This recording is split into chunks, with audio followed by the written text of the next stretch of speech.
तो आपने सुन रखा होगा भगवान भोलेनाथ का, शंकर जी का और पार्वती का विवाह उत्सव मनाया जाता है। शायद आपने ये जो सुन रखा है ये भी शायद कहीं ना कहीं लोग बताते हैं कि गलत है।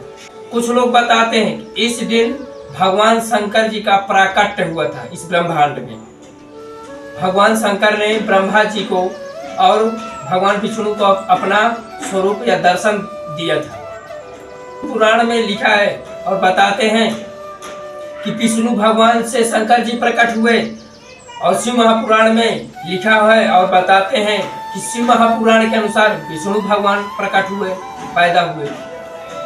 तो आपने जो इसमें महाशिवरात्रि जो मनाई जाती है, तो महाशिवरात्रि इसलिए मनाई जाती है, अब किस लिए मनाई जाती है मैं ये बता रहा हूँ। फिर इस पर मैं आपको जो थंबनेल पोस्टर देखा पड़ा है, इसके पीछे मैं वैज्ञानिक और एक रहस्य बताऊंगा, एक और खास बात इसके पीछे क्या है। इन महाशिवरात्रियों में एक खास बात मैं बताऊंगा कि जो सावन की शिवरात्रि पड़ती है, महाशिवरात्रि पड़ती है, फाल्गुन मास की महाशिवरात्रि पड़ती है, इन महाशिवरात्रियों की मैं एक और खास बात बताऊंगा। महाशिवरात्रि क्यों मनाई जाती है? महाशिवरात्रि इसमें लोग बताते हैं कि भगवान शंकर का और पार्वती का विवाह नहीं हुआ था, क्योंकि भगवान शंकर का विवाह तो सती माता से भी विवाह हुआ था, भगवान शंकर का तो माता पार्वती से विवाह हुआ था। तो कहा खाली एक ही दिन विवाह हुआ था माता सती से, उस दिन का दिवस या डे या दिन क्यों नहीं मनाया जाता? और बैसाख की पंचमी को मनाया जाता है, शुक्ल पक्ष की पंचमी को मनाया जाता है।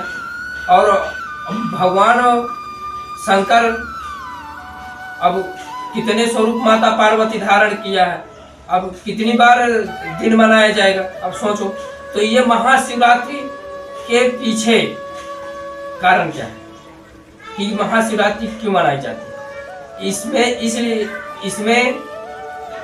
इसलिए मनाई जाती है कि शिव महापुराण कथा में बताया जाता है, शिव महापुराण कथा में लिखा है भगवान शंकर ब्रह्मा जी को और विष्णु जी को प्रकट किया था।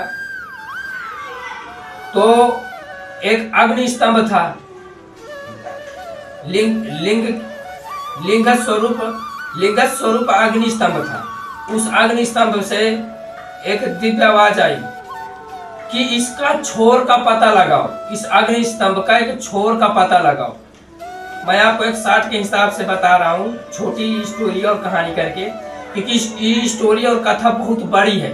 इसका मैं आपको मुख बिंदु या मुख बता रहा हूँ। तो भगवान विष्णु नीचे की तरफ जा रहे हैं, उस लिंग स्वरूप में, अग्नि लिंग स्वरूप में नीचे जा रहे हैं, और ब्रह्मा जी ऊपर जा रहे हैं। अब किनारा पाने के लिए बोला था, लिंग स्वरूप से आवाज, दिव्य आवाज आई थी कि इसका किनारा का पता लगाओ, छोर का। तो विष्णु भगवान नीचे चले जा रहे हैं, वो अब दिख रही है वो थोड़ी सी, पर उसमें जब प्रवेश किए तो उसका अब अंत ही नहीं, अथाव ही नहीं मिल रहा है। अब ब्रह्मा जी ऊपर जा रहे हैं, उसको भी अथाव नहीं मिल रहा है। तो विष्णु जी हारी मान गए कि इसका अंत नहीं है, अग्नि स्तंभ लिंग स्वरूप है, उसका अंत नहीं है। तो भगवान हारी मानकर निकल आए, और ब्रह्मा जी हारी मान चुके थे। ब्रह्मा जी हारी मान गए कि इसका अंत नहीं है, पर उनके मन में एक कपट आ गया कि मैं बता दूंगा कि इसका छोर या किनारा पा गया। अब उसमें समाहित है, भगवान शंकर समाहित हैं, तो उनको तो पता है ना कि इसका छोर है कि नहीं है। अब ब्रह्मा जी नहीं पाए, ब्रह्मा जी आ गए। अब ब्रह्मा जी उस अग्नि स्तंभ लिंग स्वरूप से बाहर निकले, तो भगवान विष्णु और ब्रह्मा जी खड़े थे। तो विष्णु भगवान ने माफी मांगी कि हमें माफ करना, हम आपके इस अग्नि स्तंभ लिंग स्वरूप की किनारा छोर का पता नहीं पाए, हम इसमें हारी मानते हैं कि इसका मतलब हम छोर या किनारा नहीं पाए। ब्रह्मा जी बोले कि मैं इसका छोर या किनारा पा गया। इसमें अब आप स्टोरी सुन रखे होंगे कि ब्रह्मा जी ने तो 3 लोगों को सम्मिलित किया था झूठ बोलने के लिए, तो उन्होंने झूठ बोला है। फिर इसी समय भगवान शंकर जी उस अग्निस्तंभ लिंग स्वरूप से प्रकट हुए। उन्होंने भगवान शंकर को भगवान शंकर ने कहा कि आपने झूठ बोला, आपने सही बोला, आपकी सदैव पूजा होगी, आपकी मतलब ब्रह्मा जी को बोला कि आपकी पूजा नहीं होगी। उन्होंने झूठ बोला तो सिर काट दिया। या आपने स्टोरी सुनी होगी, रील्स में देखी होगी। मैं आपको शॉर्ट स्टोरी छोटी करके स्टोरी बता रहा हूँ। स्टोरी बताऊंगा तो शिव महापुराण की बहुत बड़ी स्टोरी या कहानी है। तो ये वीडियो मैं आपको थोड़ा थोड़ा ला रहा हूँ जानकारी के लिए। पर आप कमेंट करिए कि आपको कहाँ किस जगह की जानकारी चाहिए, तो मैं आपको जरूर बताऊंगा। और वहाँ पर जो स्टोरी और कहानी है मैं प्रयास करूंगा आपके लिए लाने के लिए। तो उस समय अग्निस्तंभ लिंग स्वरूप से प्रकट हुए, उस दिन को ही महाशिवरात्रि मनाया जा रहा है। उसी दिन को लोग महाशिवरात्रि बोलते हैं कि इस दिन भगवान शंकर ने दर्शन दिए। भगवान शंकर ने विष्णु भगवान को, ब्रह्मा जी को दर्शन दिए। तो ये दिन ही महाशिवरात्रि का दिन कहलाने लगा। इसी दिन को लोग महाशिवरात्रि का दिन बोलने लगे कि भगवान शंकर का दिन है। तो इसी दिन को लोग महाशिवरात्रि बोलने लगे। महा मतलब जिसका अंत नहीं है। महा मतलब विशाल, बड़ा, महा लगा इसमें, महाशिवरात्रि इसीलिए मनाने लगे इसमें। अब मैं आपको जो थंबनेल या पोस्टर में देख रखा है, अब उस पर मैं बात करूंगा। इसके पीछे एक नया विज्ञान, एक खास बात, एक रहस्य इसमें है। महाशिवरात्रि, इसमें लोग तरह तरह की पूजा, भक्ति, अर्चना, स्वाध्याय और अध्ययन और योग, प्रणाम आदि ऐसे करते हैं। तप करते हैं, जप करते हैं, योग करते हैं, हवन यज्ञ आदि करते हैं, इत्यादि करते हैं भक्तगण भगवान शंकर के। और अब महाशिवरात्रि में एक खास बात बताता हूँ। इसके पीछे एक आधुनिक समय के लिए देखो, जो पुराने ऋषि मुनि थे, आयुर्वेदाचार्य थे, उस समय आयुर्वेदाचार्य जो जड़ी बूटियों के द्वारा लोगों के दुख, पीड़ा, रोगों को हर लिया जाता था। इस दिन देखो, आप अगर दवा पा जाओगे, किसी भी जड़ी बूटी का नाम सोशल मीडिया के द्वारा या किसी से पूछ कर पा जाओगे, उसका उपयोग करने लगोगे, तो वो आपका मर्ज और दवा सही करेगी। वो दवा आपका मर्ज और सही करेगी, पर कुछ ही दिनों तक वो आपकी दवा चलती। इसमें क्या होती है? सिद्धि।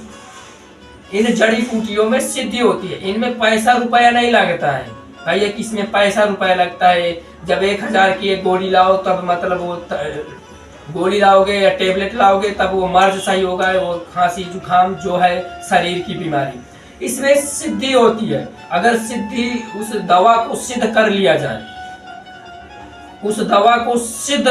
जाए, तो वो दवा जहां 4 दिन चलना है, वो 40 नहीं 400 सालों चलती है। उसका फिर दवा का जितने दिन उसकी सिद्धि रहती है, वो दवा चलती ही रहती है। मतलब अब सिद्धि हो चुकी है, उस दवा की सिद्धि का फिर अंत नहीं है। वो दवा जैसे जैसे जिसको ज्ञान के स्वरूप में दी जाएगी, उसी तरह वो सिद्ध होकर वो दवा चलती जाएगी। अब आपको दवा का नाम बता दिया गया सोशल मीडिया के द्वारा या किसी व्यक्ति या इंसान के द्वारा कि भैया फलाने पत्ती है, वो उसका सिर दर्द ऐसे करती है, वहाँ का दर्द चोट निकाल देती है, तो उस दवा को आप प्रयोग करोगे वो सही होगा। पर आप बार बार उसका प्रयोग करोगे तो फिर वो दवा उपयोगी नहीं रह जाती है, क्योंकि आप उसको दवा का सिद्ध नहीं किए हो।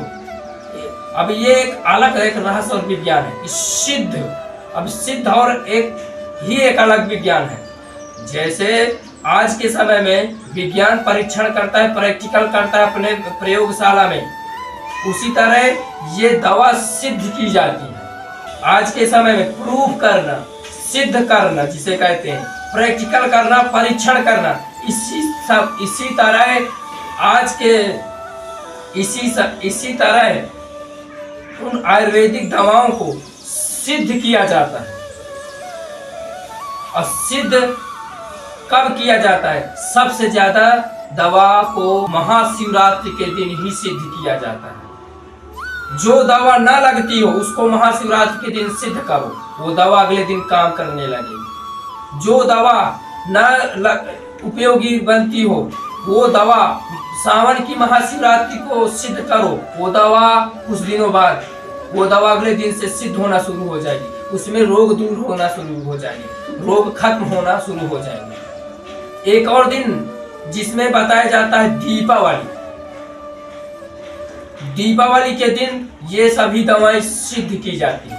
ये 3 मुख्य ऐसे दिन हैं जिसमें मेडिकल जितना चलता है, ये आप जितना मेडिकल रसायन विज्ञान चलती है आपकी, इसमें लाखों करोड़ों रुपए खर्च होता है, तब आपका मर्ज सही होता है। उसमें कुछ नहीं होता, उसमें 3 दिन में आप 3 दिन दवा को सिद्ध किया जाता है। महाशिवरात्रि फाल्गुन महीने के फाल्गुन मास के कृष्ण पक्ष के चतुर्दशी को, और सावन में जो महाशिवरात्रि पड़ती है और जो दीपावली आती है, इसमें 3 दिन में दवा सिद्ध की जाती है। और जब दवा सिद्ध की जाती है वो दवा और अधिक रामबाण की तरह लगने लगती है। तो ये है भैया आयुर्वेदिक का विज्ञान। महाशिवरात्रि के पीछे ये रहस्य ये है कि इसमें दवा आपका यही नहीं है कि भगवान की पूजा आराधना की जाती है, इसके पीछे आपका मेडिकल रसायन विज्ञान पूरी जो दवाएं चलती हैं, यहाँ पर दवाएं सिद्ध होती हैं महाशिवरात्रि के दिन, जिसे पूरा विश्व फ्री फोकट इलाज हो सके।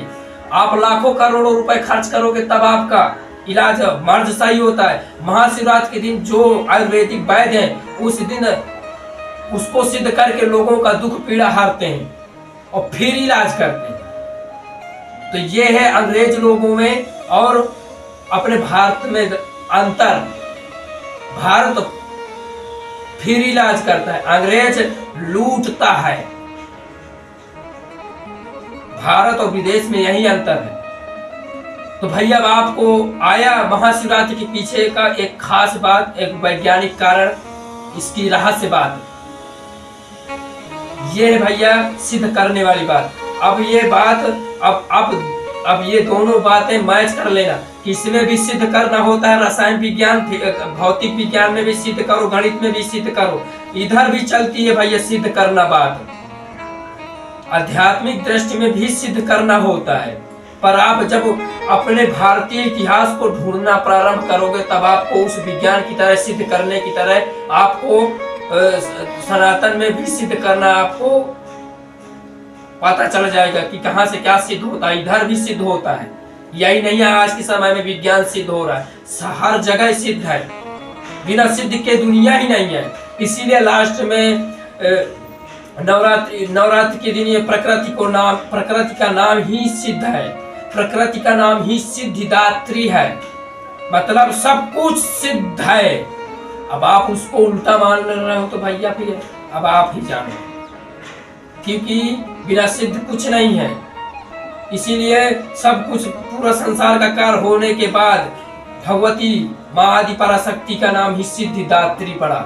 मतलब मैं सिद्ध भगवती माँ कहती है कि मैं एक स्वयं सिद्धि हूँ, मैं प्रकृति हूँ, मैं सनातनी, मैं स्वयं सब कुछ हूँ, मैं ही सबकी सिद्धि हूँ, हर विज्ञान की, हर ज्ञान की, हर स्वाध्याय की, मैं ही सब कुछ सिद्धि। और दात्री माने देना, मैं ही सबको सिद्धि देती हूँ हर चीज की। इसीलिए भगवती का आदि पराशक्ति का सिद्धिदात्री नाम प्रकृति का सनातनी का पड़ा है, सिद्धिदात्री, जो 9वें दिन मनाया जाता है। तो भैया मैं आपसे कहना चाहता हूँ कि मैं अपनी वाणी को विराम करने से पहले एक बात कहना चाहता हूँ कि अगर मेरे चैनल पर अगर आप नए हैं तो लाइक, कमेंट, शेयर, फॉलो जरूर करना और तथा सब्सक्राइब जरूर कर लेना, ताकि ऐसी मोटिवेशन के नोटिफिकेशन आपको जरूर आती रहे और आपको जानकारियां प्राप्त होती रहें। और हाँ, अगर नए हो तो बेल आइकन जरूर ऑन कर लेना। धन्यवाद भैया, जय माता दी।